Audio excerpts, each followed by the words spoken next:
So sim racing has kind of become my new obsession. I've got over 1,000 hours in Assetto Corsa on controller, mostly racing AI, and I just started jumping into online lobbies like LFM and World Sim Series. I'm finally getting somewhat competitive, but my sim rig still isn't here, so I'm still on controller. And after trying the Turtle Beach Reactor, the GameSir Cyclone 2, and the Flydigi Vader 5S, one of them is way better for racing than the others. So just for context, I mainly play Assetto Corsa, sometimes a bit of Dirt Rally 2.0. Keep middle of a crest, 50.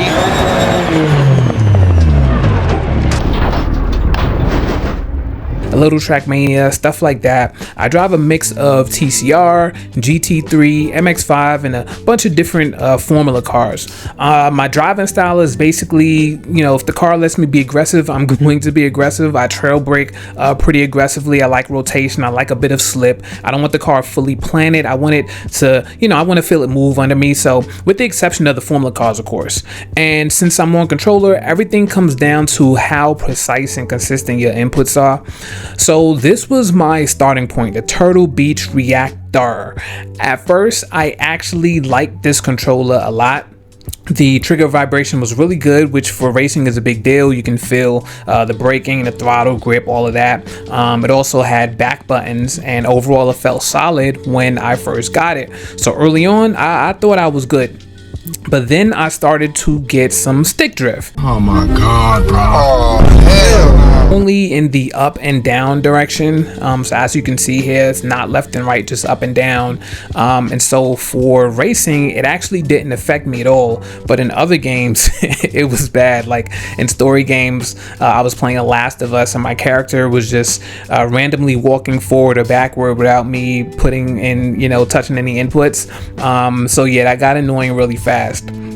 So the real issue for racing though was the right trigger. Okay, sometimes I'd press throttle and it just wouldn't register. So like it was like partial inputs or nothing at all, so I'd have to like double tap it. Yeah, that was way worse than stick drift, because I'm hitting throttle and it's just not consistent. So you're trying to like exit a corner, get on power, and the car just doesn't respond the same way every time. Yeah, no bueno. So yeah, even though I liked the controller at first, it just became unreliable over time. And once the inputs aren't consistent, especially in racing, you can't really trust it anymore. So I had to move on, which is kind of frustrating because when it worked, it was actually really good. So I replaced it.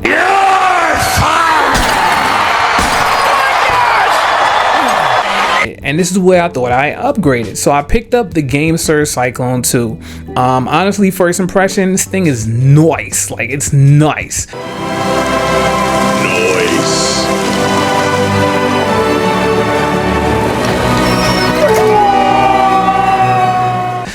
It feels premium. Everything is tight. Nothing feels cheap or anything. The sticks are like super accurate, really smooth for steering. I don't know if they're using Hall Effect or something like Hall Effect sticks, but it's good, which is exactly what you want in racing. And the software is actually really good too. You can tweak a bunch of different things in the software, the dead zones, the curves, the buttons, the lighting, all of that stuff. Plus the triggers can switch between the click style and full press, which is actually really cool depending on the game. I was playing racing games, so of course I wanted full press, but if you're playing something like FPS or something like that and you just want a real quick click type thing, then you can switch it to that as well. So yeah, so at this point I'm thinking, okay, this is good, this might be the one. So then I started racing more with it, and something just felt off. Like I didn't know what it was at first, but it wasn't bad. It was just something was missing, and it took me a bit to realize what it was. No trigger feedback. That's what it was. It was no trigger feedback. There's no vibration, there's no feedback, there's nothing telling you what the car is doing. And if you've never used a controller with trigger vibration or trigger feedback, you won't really care. But if you have used it, you'll kind of feel blind without it, like you're kind of guessing the grip instead of feeling it.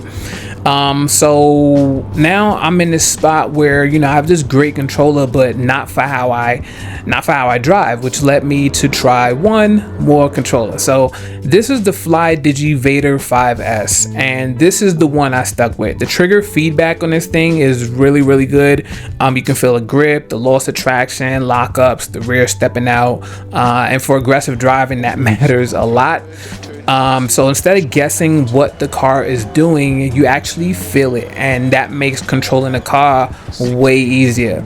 So on top of that, it has Hall effect sticks, so I'm not going to get any drift issues. I was so tired of constantly replacing controller after controller for stick drift, and this was back when I used to just use the stock like Xbox official controllers, and I used to play a lot of FIFA, and I used to hit the sticks really hard, and I would go through controllers like crazy because I would pretty much render the sticks useless, and it would have a ton of stick drift. So the main reason I would replace controllers became stick drift, and it still was because I was pressing the sticks hard when I was racing.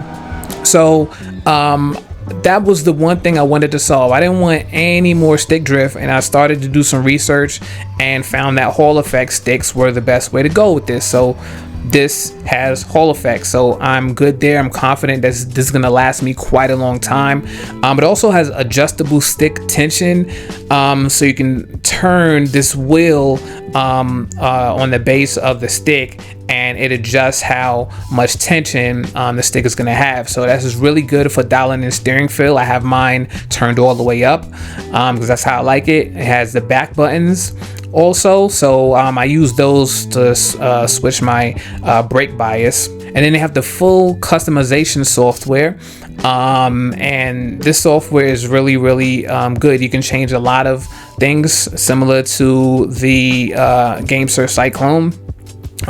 So yeah, happy with it. It feels like a more serious controller overall. Now the only real issue for me with the Flydigi Vader 5S is that the D-pad is a little too close to the stick, and it protrudes from the controller way more, I feel, than the other controllers, and you can kind of be the judge and take a look at it here. Yeah, so sometimes when I'm steering real hard, if I'm making a hard right, I'll accidentally tap the up arrow on the D-pad. Not a huge deal, but it definitely does happen with this controller, and it really did not happen with any of the other controllers that I was using. So that's the only con. Not a huge deal. I just unmapped the up arrow button on the D-pad so that when I do accidentally tap it, it doesn't do anything. So for racing or controller, the Flydigi Vader 5S is the best one that I've used. The reactor, however the hell you say that, all right, a reactor, it had good triggers, but it just didn't last because it just didn't have the Hall effect sticks. The GameSir has amazing sticks and customization, but just no trigger feedback, and I kind of need that for racing. So Flydigi combines both, and it just works. Trigger feedback alone just changes how the car feels, and once you get used to it, you really don't want to go back.